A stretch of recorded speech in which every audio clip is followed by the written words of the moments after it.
ఈ 67 ఏళ్ల నా అభివృద్ధికి నువ్వు కారణం అని చెప్పడం అన్నమాట.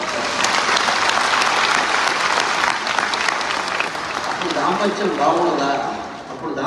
బాగుండదా? అప్పుడు వస్తుంటే కూడా నాకు ఆవిడ సలహా ఏమిటో తెలుసా? భార్య శ్రోతంలో ఒక ఆవిడ కాదు కదా.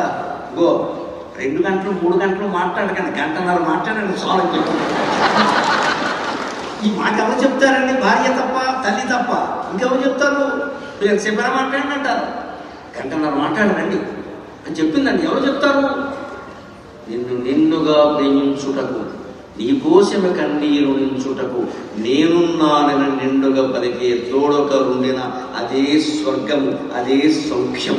అది ఈ ఉద్యోగాలు ఉన్నా లేకపోయినా, ఈ హోదాలు ఉన్నా లేకపోయినా, ఈ శారీరకమైన సౌందర్యాలు ఉన్నా లేకపోయినా, ఎన్ని కష్టాలు వచ్చి మీద పడినా కూడా ఉండేది భార్య లేదా భర్త. ఇంకెవరు ఉన్నారండి? వారితో మనం ఎలా ఉండాలి? ప్యాకేజీల గురించి మాట్లాడతామా? వాళ్ళు పెళ్లి చూపులు కూర్చుంటే ముందు ఏ కంపెనీ అండి? I think you would have selected some other company. ఈ కంపెనీ ಬಗ್ಗೆ ఎంత అండి ప్యాకేజీ? ఈ రోజుల్లో నెలకు 2 లక్షలు ఏమి సరిపోతాయి?